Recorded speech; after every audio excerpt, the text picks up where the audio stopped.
Welcome to Discovering. Tonight we're exploring a Northwoods hidden treasure, and that is a bog. Here's some more rose begonia orchids all along the shore here. And I talked with Delta County Non-Motorized Trails about their upcoming single-track trail. Stick around, that's all tonight, right here on Upper Michigan's very own Discovering. The secret streams that flow beneath the cliffs of colored stone.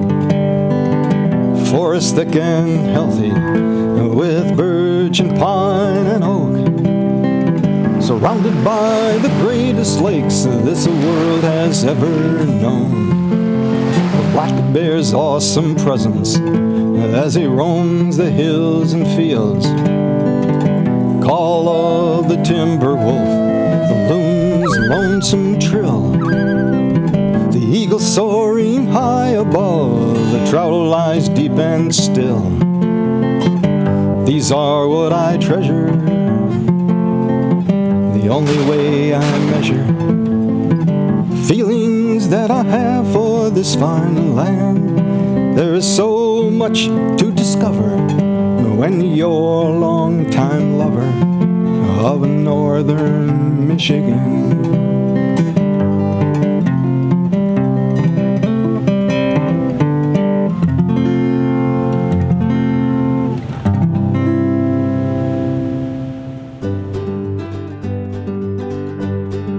Technically, this is really a fen. The difference between a bog and a fen is a bog gets all of its water strictly from rain or snow, and does not get any groundwater, and so they tend to be very nutrient poor.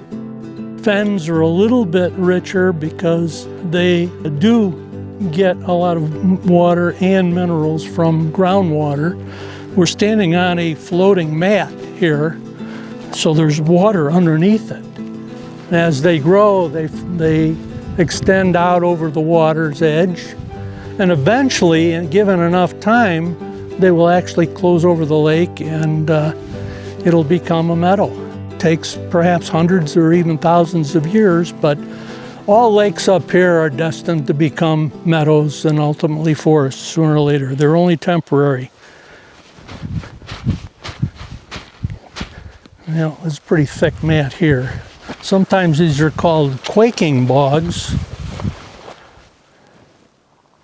I see some sundews, but they tend to grow along the edge. I don't want to go out too close to the edge because the mat gets thinner and there's always the risk of dropping through. You have to be a little careful on bog mats or fen mats because, as I said, they're just a floating mat of vegetation with water underneath.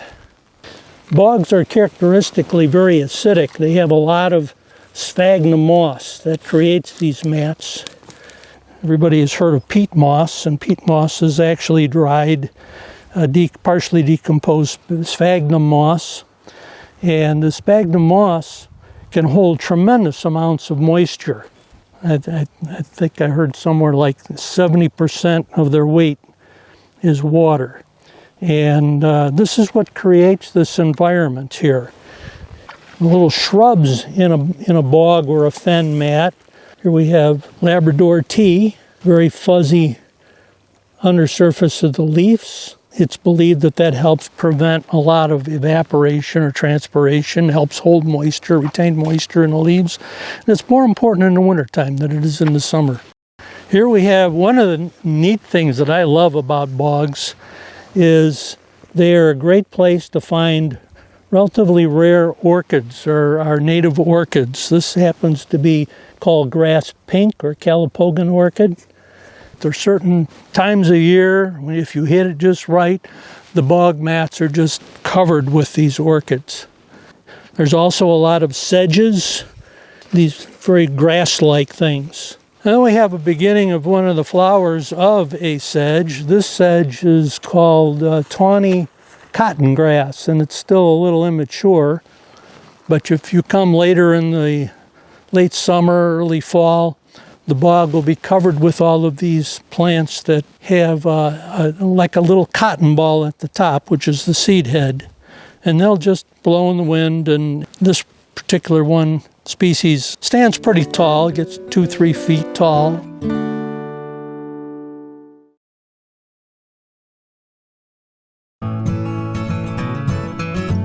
All of the plants in a bog are adapted to living in this very acidic, very nutrient-poor condition.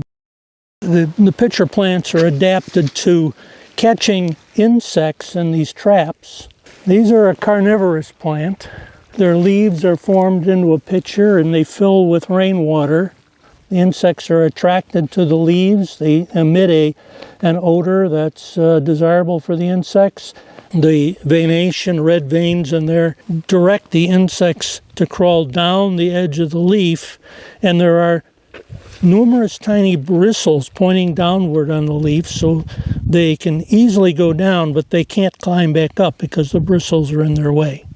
And so they'll climb down, and then the lower part of the lip is smooth, so that they slip down and fall into the water. This particular leaf is filled with water.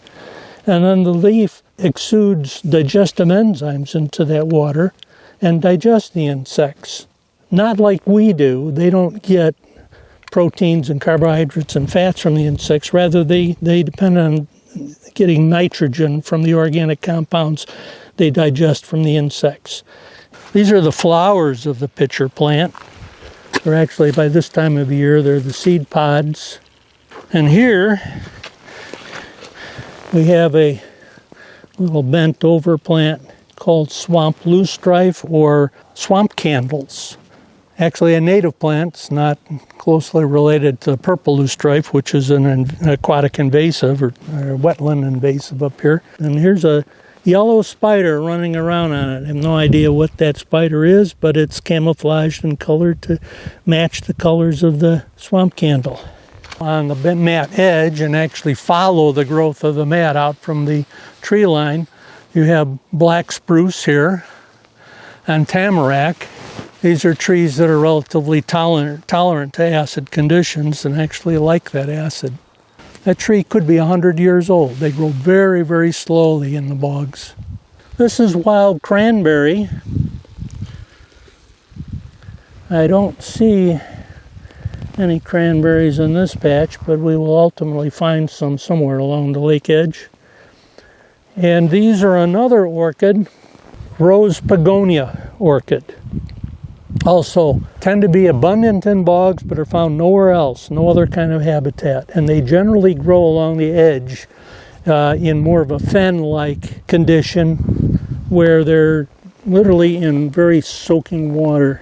This is a common aquatic plant that lakefront owners tend to dislike because they can become very abundant in shallow water and sometimes will interfere with swimming and other recreational activities. This is called water shield. You notice how the stems and underside of the leaves are coated with this slimy gelatinous material. The plant actually makes that. It's a polysaccharide that they secrete, and it coats the undersides. There are a couple of different hypotheses about the function of that to the plant. Some think it's a protection against insect damage. Others say that it makes the leaves and stems very slippery, so it prevents them from being damaged in high winds or waves. They can slide past each other very easily.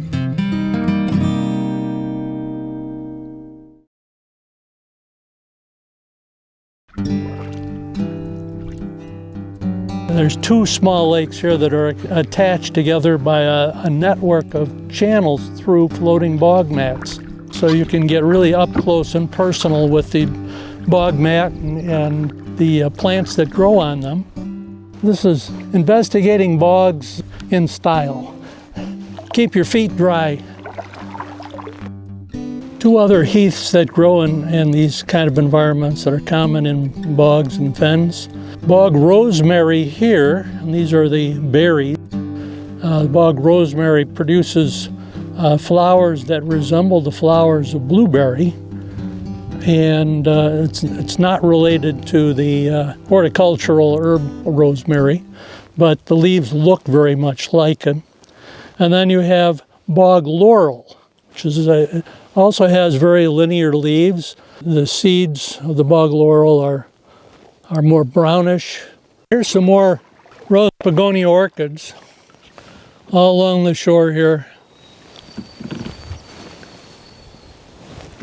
Get a close-up of a couple sundews right here. Sundews have a different strategy of catching insects than the pitcher plants, and the leaves are covered with glistening red hairs with little glands on the end of them, and they secrete a sticky sap and also a perfume scent that attracts flies and small insects. If the insect lands on it, it gets stuck, and they're struggling, activates the leaves to go through a very rapid growth spurt, causing the leaf to fold over the insect and engulf it. And then the plant will secrete digestive juices to digest the insects so they can derive nutrients from it, primarily nitrogen. Anytime you find that sphagnum moss, you'll find sundews. And the sundews are the same color, so they tend to blend in. This is called bladderwort right there. And if you look very closely, the leaves have tiny bladders on them, and those bladders are well, not really insect, but little traps they use mostly for catching zooplankton, like little water fleas and things like that, sometimes even small mosquito larvae. Just a fascinating mechanism. The bladder is hollow, and it has a little trap door on the front. The trap door has some trigger hairs on it.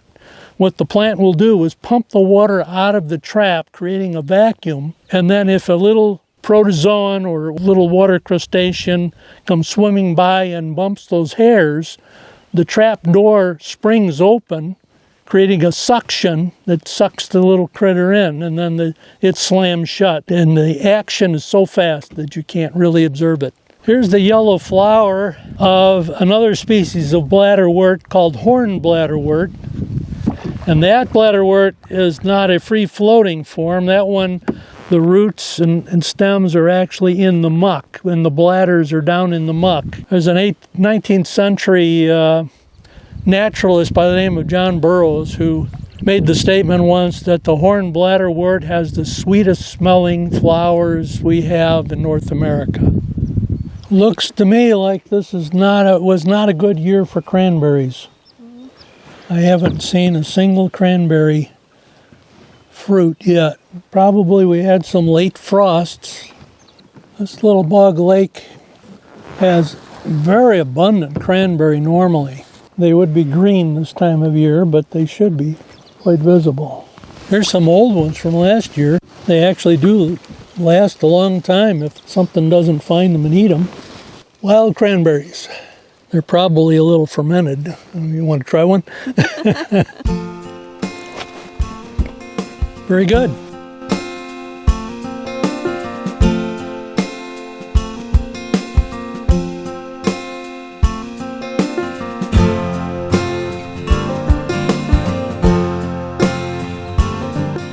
To think that these little bog lakes have been like this for probably thousands of years. They're one of the most pristine environments. Oh, they're fascinating. And if you have a canoe or kayak and you live on a lake or a lake chain, large or small, most lakes do have at least a little bit of bog habitat along some shoreline. So get out and explore and enjoy these wonderful, beautiful little habitats.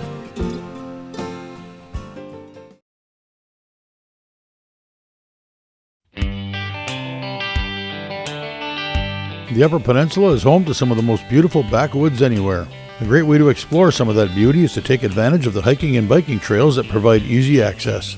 I visited the Days River Pathway where I met up with Rick Elrod from the Delta County Non-Motorized Trails organization to discuss their plans to add in a single-track bike trail. Delta County Non-Motorized Trails, we've been working to improve the trail systems throughout Delta County the last couple of years. And a big project that's been kind of on our to-do list since our formation has been building single-track trails at the Days River Pathway. and finally went through the proposal process with the DNR, got through all of their different divisions, Forestry Division, Parks and Recreation, Wildlife, and all throughout their whole chain of command, and finally got approval to build some new single track trails at Days River Pathway. So we're really looking forward to expanding on the existing trail system that's already here and providing some new opportunities for different trail users. The existing trail system is a series of stacked loops. So there's 5 stacked loops, and they get progressively more difficult as you get further back on the loop. Right now, if you do all 5 loops, you're looking at just under 10 miles, about 9.9 miles of trails. And so there's different loop options for people that just maybe want to go a couple miles, or up to 3, 4, 5, all the way up to 9 miles of trail. So we're looking at building up to 22 miles of single track trail to add on to the existing trail system, and that'll really provide a lot more opportunities for people getting out a little further distance out on the trails. The nice thing about the loop system, if you want to go further, you can just repeat those loops as many times as you want. It is pretty wide. It's really designed for cross-country skiing, so you can fit groomers through it in the winter. Single track trails will be a little bit narrower, provide a little bit more of an intimate, adventurous experience for people mountain biking and hiking and things like that.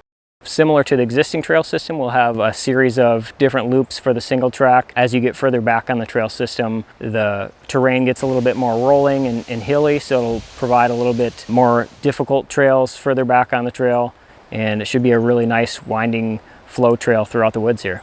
The trail system here at Days River Pathway is a multi-use trail system, so there's people from all different user groups that use it year-round. We've got people out here walking dogs and hiking and biking during the summer, and of course in the winter, cross-country skiing, snowshoeing, and just walking dogs as well. So it's a really nice place for people to just come and get outdoors and experience the woods. And the new trail system will be more specifically designed for single track mountain biking, but will provide some great opportunities for people looking for a little bit more of an intimate hiking experience, and potentially some nice snowshoe trails in the winter too. The single track process really started about 5 years ago with the Bazenot Convention and Visitors Bureau, which is now rebranded to Visit Escanaba. They hired IMBA to come in and do a feasibility study and proposal for single track trails. IMBA is the International Mountain Bike Association. So they came in and really spent a few days out on the trail system, mapping it out and kind of getting a good understanding of what currently existed on the property, and coming up with proposals on ways to build new trails out here and potential routes for a new trail system. That plan kind of was on hold for a while, and was a big part of the formation of our nonprofit organization. Knowing that that plan existed and just seeing the potential for expanding the trail system here at Days River was a big driving factor for us forming our nonprofit. So we're really excited to finally see this project take place and kind of move forward, and it should be a great opportunity for us to follow through with this plan that's been in the works for quite some time. This property is a little unique in that the land is actually managed by the Forestry Division, and there's a recreational trail that goes through it.